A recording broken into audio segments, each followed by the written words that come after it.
Bonjour à tous et bienvenue sur Caro Magic Books. Vous pouvez voir derrière moi qu'il fait un superbe soleil. J'espère que ça va pas trop vous gêner au niveau de la lumière. Voilà. En même temps, pour une fois qu'il y a du soleil, on va pas râler. Super contente, il fait super beau, ça fait du bien. Enfin, mais bon, comme souvent dans le nord, on va encore avoir des températures, je pense, qui vont monter très très haut, donc ça va pas forcément être super agréable, mais bon. On profite quand même du beau temps. J'avais plusieurs nouvelles à vous annoncer pour cette nouvelle vidéo. Donc là, c'est officiel. Je suis membre du jury pour le prix du meilleur polar 2023 aux éditions Point. Donc j'ai commencé à recevoir mes premiers romans. J'ai reçu d'abord hop, avec la lumière, on voit pas bien. Carnet d'enquête d'un beau gosse nécromant. Alors le nom, par contre, c'est Jung Ye-an. En plus, à la fin, c'est noté comment prononcer les noms coréens à la fin du livre. Donc, je dois pas. Ouais, c'est Young, le U se prononce ouf, et Ya, ouais, ça va être Ye-an, je pense. Ye-an, Ye-an. Alors, je l'ai lu celui-là. Il y a longtemps que j'avais pas lu de littérature asiatique, donc c'était pas évident de se replonger dans les noms. Après, ceux que j'ai lus, c'était surtout Ishiguro et Yoko Ogawa. Et il n'y avait pas énormément de noms dedans qui apparaissaient. C'était un peu matinée de fantastique. Voilà, c'était pas trop. Puis je sais pas, peut-être que j'avais plus la tête à ça. Celui-ci, je l'ai terminé. J'ai bien aimé, hein, et c'est vrai que ça appelle une suite. Et apparemment, ça va être aussi. C'est en cours d'adaptation en série TV. Alors, je sais pas si c'est en Corée ou est-ce que ça a été repris je sais pas, par les Américains par exemple. Je sais pas trop. C'est vrai que ça appelle une suite. J'aimerais bien découvrir d'autres carnets d'enquête parce que l'on suit. Enfin, il y a plusieurs enquêtes qui vont se rejoindre. Mais c'est vrai, il y a toujours ce petit blocage avec les noms. Et puis, il y a beaucoup de notes de bas de page. Alors, il y a celle de l'auteur. Mais il n'y en a pas tellement en fait de l'auteur. Mais il y en a pas mal de la traduction, et c'est un petit peu, ça casse parfois le rythme parce qu'on est obligé de s'arrêter dans sa lecture. Et puis je sais pas, je crois que je l'ai lu une semaine où j'étais un peu fatiguée, et du coup j'ai bien aimé, mais ça n'a pas été une lecture super fluide pour moi. Sinon, bon bah le beau gosse, il me faisait envie depuis longtemps parce que le titre m'avait, quand je l'ai entendu pour la première fois, enfin, Carnet d'un beau gosse nécromant, en fait, c'est un homme qui se fait passer pour un jeune homme qui se fait passer pour un chaman, on appelle ça aussi en Corée, enfin c'est traduit par le chaman, c'est en Corée du Sud, hein, bien sûr, pas en Corée du Nord. Voilà, bon, il attire ses clients en leur faisant des prédictions, mais en fait derrière lui, il a sa sœur qui est une hackeuse pardon, de génie, et puis son bras droit qui est un grand costaud, voilà, qui l'aide pour les missions, voilà, ou qui requiert un peu plus de physique, ou quelqu'un voilà, qui soit capable d'impressionner l'ennemi. Donc en fait, il fait plein, qui enquête d'ailleurs sur le terrain aussi. Il a une équipe qui enquête sur le terrain, comme ça, il apprend beaucoup de choses sur les gens qu'il doit aider, qui viennent lui demander son aide, hein. Donc il essaie de taper de plus en plus haut dans la classe riche, bien sûr. Donc il fait une enquête sur eux pour voilà, leur sortir des trucs sur leur vie. Alors les gens sont étonnés, bah mon Dieu, mais il sait ça, bah évidemment, puisqu'il a fait une enquête avant sur les gens. Donc c'est avec beaucoup d'humour parce que l'auteur, enfin le narrateur, hein, c'est notre enquêteur qui s'appelle, attendez, je vais vous retrouver, Nam Han-yoon, qui voilà, alias Beau Gosse, qui parle de lui par moments. On a des périodes, voilà, des passages où il parle de lui à la troisième personne. Après, il y a des passages avec d'autres personnages. Et voilà, donc il est un peu, un peu imbu de lui-même. On apprend un petit peu plus sur lui à la fin du livre. Et puis, il est, comment dire, il est, enfin, il aime bien l'argent aussi, il fallait bien s'acheter des costumes qui viennent. Il est carrément allé en Italie pour se faire un costume sur mesure. Donc voilà, il aime bien tout ce qui est signe extérieur de richesse. Voilà, donc c'est assez. Et c'est plein d'humour et plein de références aussi à du roman noir américain, enfin voilà, ou à d'autres choses. Mais c'est. Voilà, pour ça, c'est vrai que c'est super. Mais voilà, pour moi, il y a manqué, mais je pense que c'est parce que j'ai plus trop l'habitude. Bon, je vais finir avec, avec les polars points. J'ai reçu aussi Laisse pas traîner ton fils de Rachid Santaki. Alors là, automne 2017, un adolescent, Sofiane, filme le lynchage d'un jeune homme par ses deux complices. Le complice de Mathieu, torturé puis jeté dans un canal, est diffusé sur les réseaux sociaux. Le supplice, de Mathieu, torturé puis jeté dans un canal, est diffusé sur les réseaux sociaux. Quelques jours plus tard, les 3 responsables sont arrêtés. Comment des ados en arrivent-ils à s'entretuer pour des raisons parfois futiles? Avec une sincérité bouleversante, ce docu-fiction exceptionnel décortique l'enchaînement d'une tragédie, inspirée d'un fait divers réel et analyse l'implacable loi de la cité. Alors je suppose, moi ça me fait penser, je ne sais pas si c'est tiré de ce fait divers-là, mais ça me fait penser au gang des barbares. Je vais essayer de tourner un petit peu la caméra, vous ayez moins de soleil quand même. Ça me fait penser au gang des barbares qui avait... du coup, je me trouve... Hop, descendre là. Ça me fait penser au gang des barbares. Ça s'est passé en quelle année, je ne sais plus. Qui avait enlevé un jeune homme juif et qui l'avait... enfin, c'était un des membres du gang, enfin le chef du gang des barbares en particulier, qui avait torturé un jeune homme juif qu'ils avaient kidnappé. Enfin, c'était... et il y a un livre qui a été écrit là-dessus. Alors, je ne sais plus si l'auteur c'est Sorge Chalandon, mais je ne suis pas sûre. Et je ne retrouve plus le titre du livre. Et le livre, moi je l'avais lu, il était vraiment très marquant. D'autant que voilà, quand ce gang a été arrêté, le chef a dit voilà, je suis né. Enfin, il a été reconnu coupable. Et en fait, il dit je suis né ce jour où j'ai été reconnu coupable parce que maintenant, il a eu son quart d'heure de faire son quart d'heure. Son quart d'heure de célébrité, il est devenu célèbre. Il restera célèbre à cause de ce qu'il a fait. Bon, moi j'ai pas retenu son nom, donc c'est pas plus mal. Il y a même Calogero qui a écrit une chanson sur le jeune homme, qui s'appelle justement Sofiane d'ailleurs, le jeune homme qui a été enlevé et puis qui est retrouvé mort malheureusement. Mais c'est vraiment, enfin le livre décrit bien le calvaire qu'il a subi, c'est dur quand même, quand on sait que c'est une histoire vraie. Et ouais, Calogero a écrit une chanson aussi qui s'appelle Enfin, je pense que c'est Plus jamais ça, le titre, vous l'avez certainement entendu. Et voilà, et je pense que c'est peut-être à ce fait divers-là qu'il fait référence. Celui-là, je ne l'ai pas encore lu. J'ai reçu hier dans ma boîte aux lettres donc les 2 suivants. L'Ange rouge et sombre. Alors celui-là, c'est pareil, il y a très longtemps que j'ai envie de le lire. C'est de Max Moneuet, qui est une autrice française. Alors je pensais que c'était son premier roman, mais elle a déjà écrit d'autres... je crois que c'est son premier roman policier. Elle a eu de bonnes critiques pour son tout dernier roman qui s'appelle Je suis le feu. Et là, c'est celui qu'elle a écrit juste avant. Victor Caran est psychologue en milieu carcéral. Chaque jour, il emprunte à moto le pont qui relie le continent à l'île de Ré pour rejoindre la citadelle, fortification reconvertie en prison. Chaque jour, il écoute des détenus lui confier des crimes atroces. Mais c'est la découverte d'un cadavre sur une plage proche de chez lui qui va provoquer une totale déflagration dans sa vie. Car il connaissait bien la victime, Julia, l'épouse de son meilleur ami, Jonas Sombe. Voilà, c'est le titre en plus du roman. Donc celui-là, j'ai hâte de le lire. Moi, je pense que je vais quand même lire avant Laisse pas traîner ton fils. Bon, j'ai beaucoup de choses à lire en ce moment. Donc, il y a une avalanche de SP en ce moment, on va dire. J'étais bien en avance, mais là, ça recommence à monter. Donc, puis bon, je suis toujours dans le challenge paye ton slip. Mais enfin, ça, il faut juste lire des livres. Il fallait juste choisir le nombre de livres qu'on comptait lire. Donc, et j'étais bien partie. Là, c'est vrai que Carnet d'un beau gosse nécromant, c'est vrai que je l'ai lu un peu moins vite, pourtant il n'est pas très long.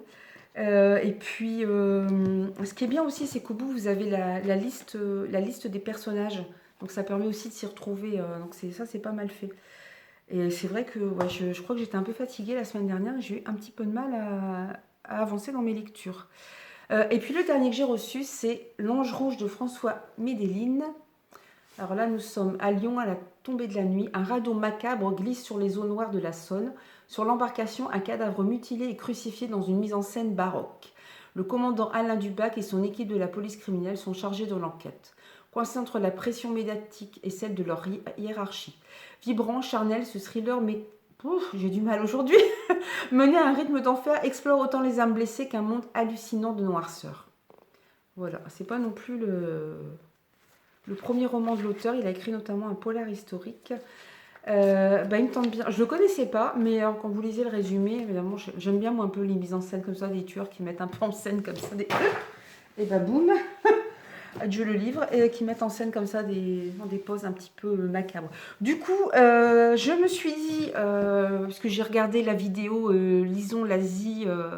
Vous savez que je suis beaucoup la chaîne YouTube de Séverine Lanté, Il est bien ce livre. Et j'ai regardé sa vidéo sur Lisons l'Asie qui a lieu tout cet été. Donc c'est un groupe Facebook qui s'appelle c'est l'été, lisons, ou cet été, lisons l'Asie. Donc ça se fait de juin à septembre. Et vous avez plusieurs menus ou fils rouges. Donc je me suis dit, bon, puisque je devais lire, je me trompe de livre. J'étais fatiguée la semaine dernière, mais je crois que cette semaine, ça va être compliqué aussi. Donc je me suis dit, bah, du coup, je me suis dit que j'allais participer au challenge. En plus, vous avez plusieurs menus, vous avez un fil rouge. Enfin voilà, il y a des petites choses différentes. On a le droit de faire un mix. Bon, je trouve que ce qui est intéressant, c'est de relire de la littérature asiatique.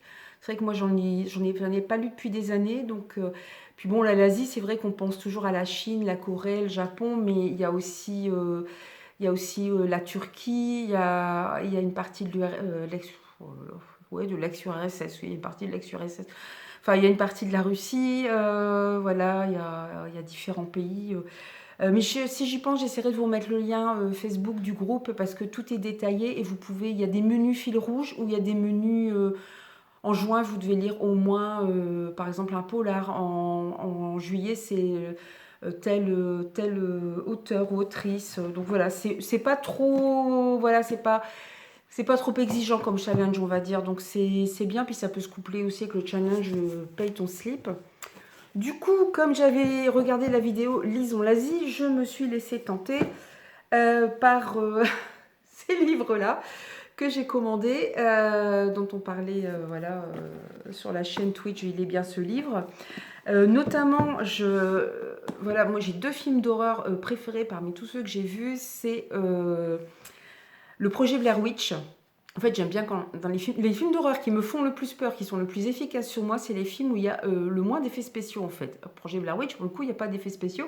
En plus, ils avaient monté tout un truc quand le film était sorti en disant ouais, c'est une histoire vraie, parce que c'est filmé caméra à l'épaule, il y a pas de il y a pas de plan particulièrement travaillé, ça fait documentaire presque. Et du coup, ouais, ils avaient fait une hype autour de ça en disant ouais, c'est une histoire vraie et tout. Bon, on se doutait bien que c'était pas une histoire vraie. Enfin, je pense qu'il y a des gens qui ont quand même marché parce que c'était bien fait. Et voilà, j'ai bien aimé parce qu'il y a très peu d'effets spéciaux. Et j'aime beaucoup aussi c'est pareil, il y a peu d'effets spéciaux. C'est les films qui viennent de Corée, comme effectivement The Ring. Bon, moi, j'ai vu la version américaine. J'avais vu aussi La Malédiction, The Grudge, si je dis pas de bêtises. C'était avec Sarah Michelle Gellar, notre Buffy contre les vampires. Et j'avais vu par contre la version originale de... Je vais pas retrouver. C'est l'histoire d'une jeune femme qui a une greffe au niveau des yeux, une greffe de la cornée, qui est aveugle. Et à partir de là, elle a des visions voilà, qui vont lui poser problème. Et c'est comment le titre du film? Là, j'avais vu la version d'origine au cinéma, donc ça remonte un petit peu. Il y a Blackwater aussi, en film coréen aussi, qui a été repris, je pense, avec Jessica Alba aux États-Unis. En fait, les Américains, ils reprennent les films d'horreur coréens qui ont bien marché. Et celui-ci, je sais plus. C'était pas Blind, c'était pas les yeux. Ils ont même fait une suite, mais alors malheureusement, c'est comme The Ring, hein, il y a eu deux films après. Alors, on en apprend un petit peu plus sur les personnes, notamment sur les origines de l'histoire d'horreur, mais voilà, quelque part, le premier suffit à lui-même. Dans The Ring, le film, je ne sais pas si vous l'avez vu, en fait, il s'agit d'une malédiction. Si vous regardez une certaine cassette vidéo, voilà, c'est ça, en fait, ça commence avec 2 jeunes filles. Elles se racontent l'une à l'autre que ouais, j'ai trouvé une cassette vidéo, si on la regarde, on est condamné à mort. Et elles regardent cette fameuse cassette vidéo. On voit des jeunes justement qui eux-mêmes ont regardé cette cassette vidéo. Et puis, je sais plus comment ça. Faudrait que je revoie le film. Du coup, ça me donne envie de revoir le film parce que ça fout vraiment les jetons. Enfin, c'est super bien fait. Euh, et, euh, et en fait, les 2 jeunes filles, on les retrouve. Enfin, il y en a une qui est morte plus tard et l'autre, elle se retrouve en hôpital psychiatrique, quoi. On la voit plus tard. Et en fait, la vidéo circule et on va voir. C'est Naomi Watts, je crois, qui joue le rôle principal dedans et qui tombe sur la fameuse vidéo. Et donc, j'ai appris durant le live Twitch de Il est bien ce livre que c'était en fait tiré d'un roman à la base. Donc, Ring de Koji Suzuki. Alors, par contre, c'est de... ouais, donc c'est bien, ouais, c'est marqué derrière. En plus, c'est marqué un film de Hito Nakata. Donc à la base, c'était un film. Bon, évidemment, je savais pas que ça venait du Corée quand je l'ai lu. Donc c'est japonais, c'est japonais. Ouais, donc c'est pas, parle de films coréens, évidemment celui blanc. The Ring, apparemment, c'est japonais. Bon, bref. Celui que j'ai vu avec la jeune fille qui est aveugle, par contre, c'était coréen. Ça, je me souviens parce que j'étais allée le voir au ciné. Mais ça remonte à quelques années. Alors, je vous lis un petit peu le speech. Ceux qui regardent ces images sont condamnés à mourir dans une semaine, exactement à la même heure. Là, on est exactement comme dans le film. Kayazuki Asakawa déglutit les yeux rivés sur l'écran de télévision. Au fond de lui-même, il sait que c'est vrai, que ce n'est ni une plaisanterie ni une menace en l'air. Il sait que les 4 adolescents, dont sa propre nièce qui ont regardé ensemble la cassette vidéo avant lui, sont morts, juste au même moment. S'il veut survivre, il lui faut comprendre d'où vient cette cassette, le sens de ces images énigmatiques et inquiétantes, de cette malédiction absurde. Mais il ne lui reste plus que 7 jours, même moins de 7 jours, et pas la moindre piste. Alors dans le film, par contre, c'est une femme avec son enfant qui se retrouve avec cette cassette. Je me rappelle, j'avais traîné une amie avec moi, j'aimais bien les films d'horreur. C'était difficile de trouver des gens qui aimaient bien aller voir des films d'horreur. J'avais traîné une amie avec moi, mais elle n'a pas pu regarder une des scènes finales du film qui dévoile, tout le truc, quoi. Et elle en a fermé les yeux, quoi, tellement elle était... Tellement elle était effrayée. Moi, au contraire, je l'ai complètement fixée sur l'écran. Je n'arrivais pas à détacher mes yeux de l'écran. Voilà. Je crois qu'elle m'en a un petit peu voulu. Je failli perdre une amie, je crois, ce jour-là, quand même. Et en fait, je ne savais pas, mais il y a une suite. Il y a 2 autres volumes. Alors, je pense que ça prend ça prend un chemin complètement différent par rapport au livre, au film. Je vais y arriver, c'est dur aujourd'hui. Lorsqu'il pratique l'autopsie de son ami Ryuji, le médecin légiste Mitsuo Ando est loin de se douter qu'il va plonger dans l'irrationnel et le cauchemar. Comment est-il possible qu'un petit bout de papier se trouve au milieu des organes de son camarade de faculté, avec juste ce message énigmatique « Ring ». Comment peut-il apparemment être décédé d'un effet secondaire de la variole, pourtant éradiqué depuis plus de 25 ans? Et pourquoi l'amie de Ryuji a-t-elle disparu après avoir mentionné une mystérieuse cassette vidéo? Là, apparemment, il s'agit plutôt d'une épidémie. Donc, double hélice. Et c'est toujours... les 3 sont écrits par le même auteur. Oui, c'est bien ça. Alors, par contre, je vais regarder, c'est auteur ou... Oui, c'est un homme, Koji Suzuki. Et le dernier qui s'appelle La Boucle. Alors, tout ça, c'est chez Pocket. Moi, je les ai trouvés en occasion, en plus. Une nouvelle forme de cancer provoquée par un mystérieux virus et semble-t-il contagieuse commence à faire des victimes au Japon. Kaoru, étudiant en médecine, est directement concerné. Son père est atteint et condamné à brève échéance. Plusieurs des anciens collègues de celui-ci sont déjà morts. Pourquoi l'épidémie frapperait-elle en priorité les informaticiens de haut niveau? Y aurait-il un lien avec La Boucle, gigantesque projet nippon-américain de stimulation en réalité virtuelle auquel son père avait participé? Pour en avoir le cœur net, Kaoru se rend en Arizona où s'est réfugié l'un des promoteurs du projet. Là, dans une maison abandonnée, il y trouve un ordinateur qui lui donne accès à l'univers inquiétant de La Boucle, tombé sous l'emprise de la sorcière Sadoko. Je suis en train de me demander si c'est bien le tome 3 ou le tome 2, celui-là.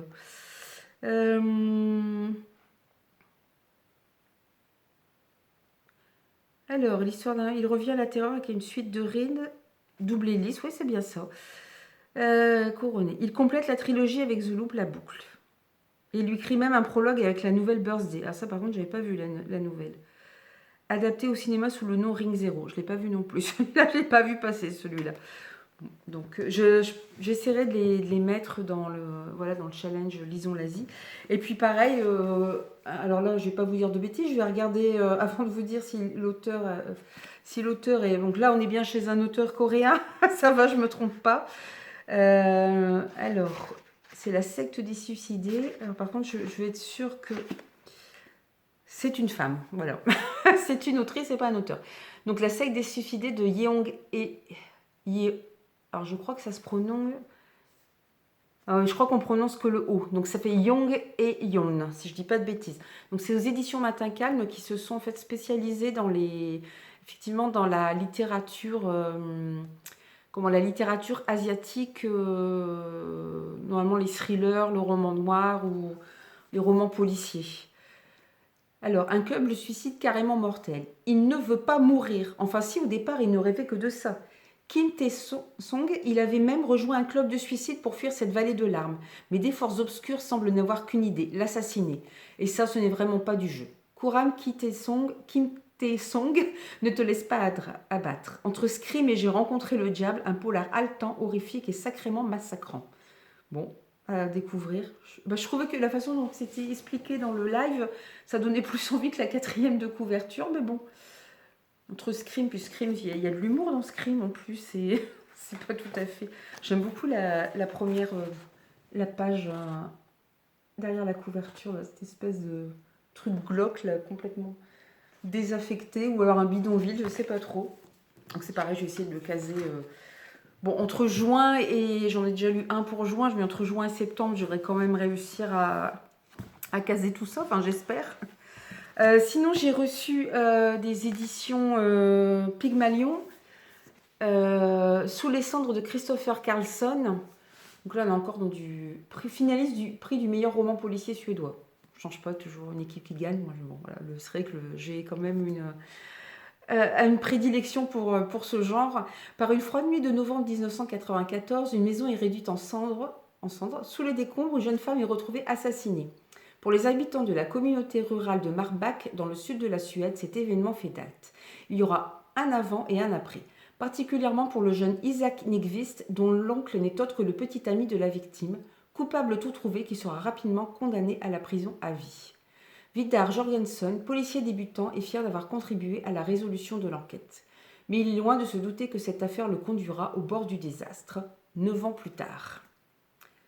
Alors, Christopher Carlson est diplômé en criminologie. En 2013, son premier livre était le meilleur roman policier suédois de l'année, faisant de lui le plus jeune lauréat de l'histoire. C'est son 5e ouvrage. Je ne connais pas du tout. J'aime bien les polars nordiques. Puis en fait, au départ, c'était surtout Millennium qui avait lancé un peu le truc. Il y a de plus en plus de maisons d'édition qui s'y mettent, comme La Martinière. Là, je vois Pygmalion. C'est pas noté. Non, c'est pas noté ce qu'il a écrit. Ce qu'il a écrit d'autre comme roman. C'est dommage, avant dans les livres, il notait toujours les autres romans des auteurs, mais là, on les trouve plus. Donc voilà. Très contente de l'avoir reçu.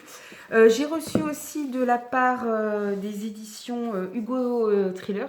Oui, je vous dis, on ne change pas, on reste dans le thriller. À part Ring, c'est de l'horreur, c'est pas du thriller. Hein. Je ne lis pas que du thriller, en fait. Bon.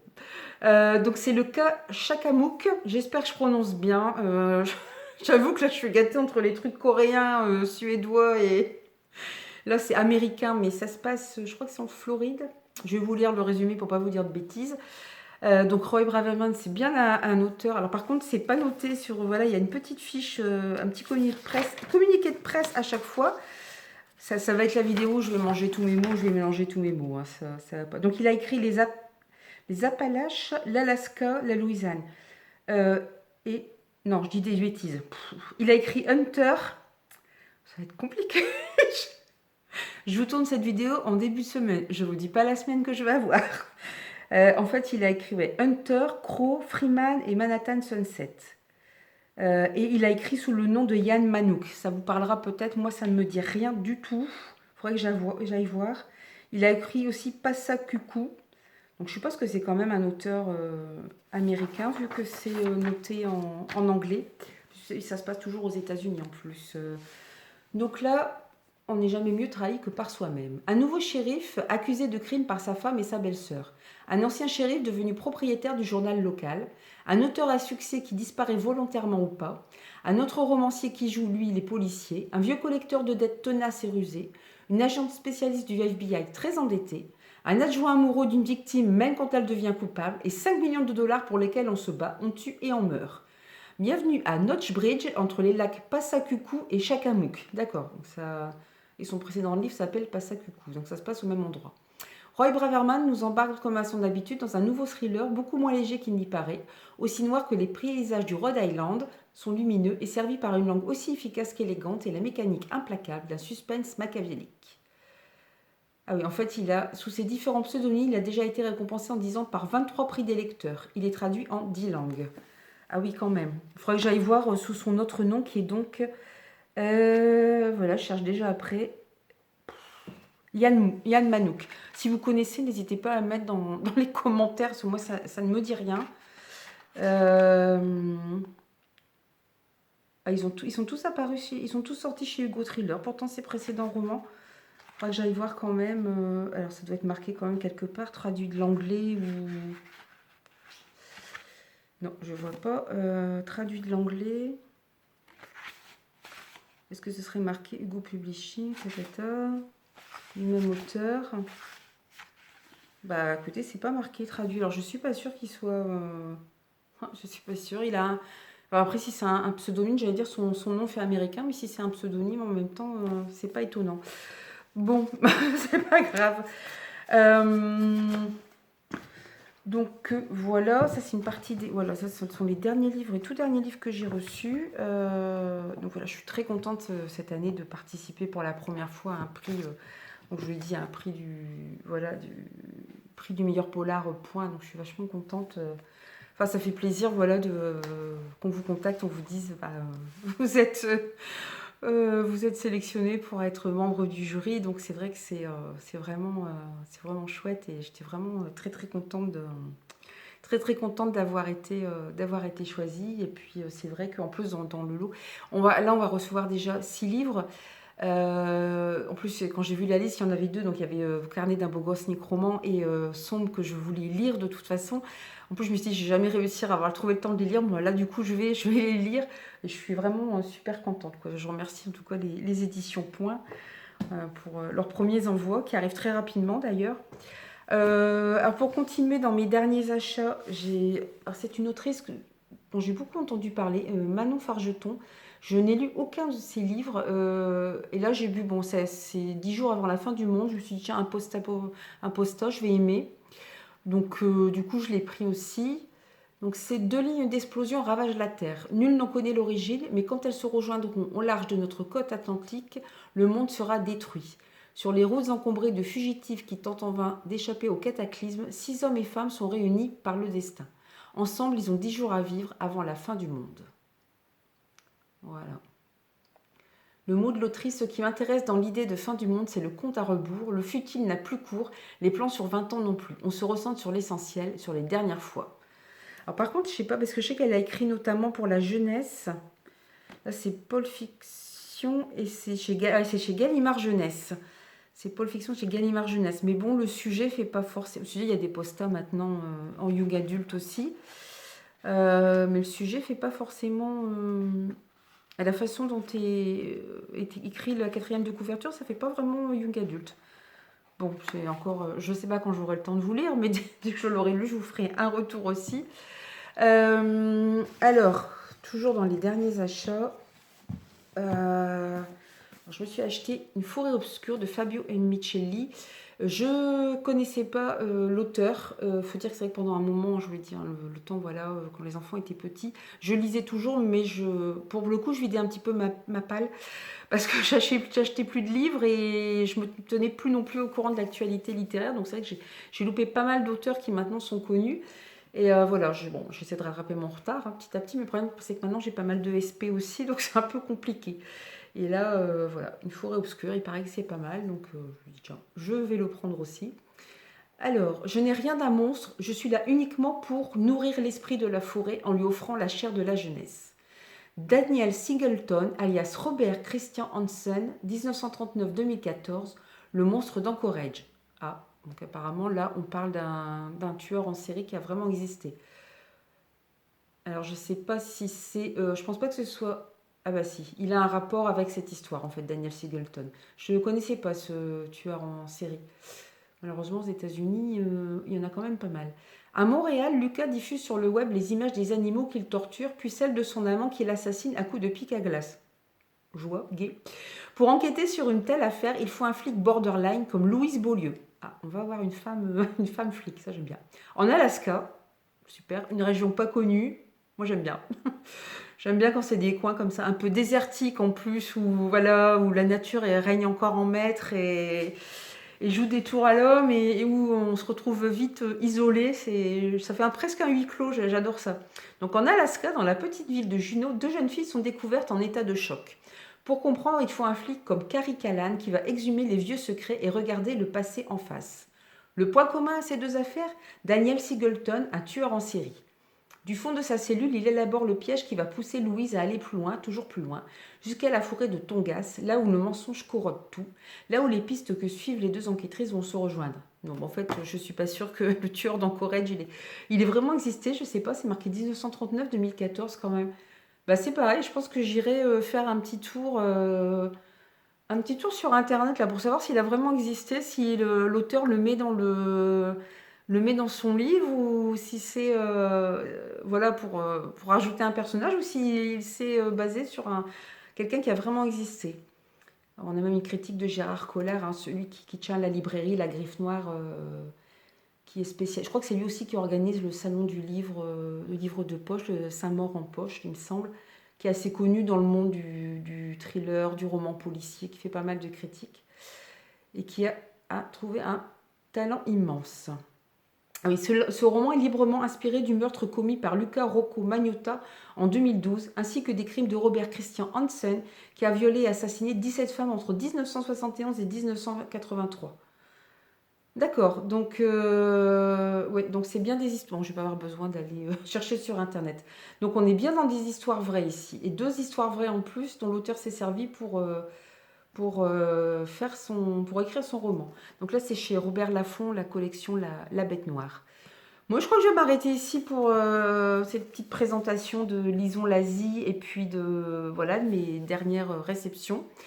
Bah écoutez, comme d'habitude, hein, n'hésitez pas à liker, à vous abonner et puis à commenter.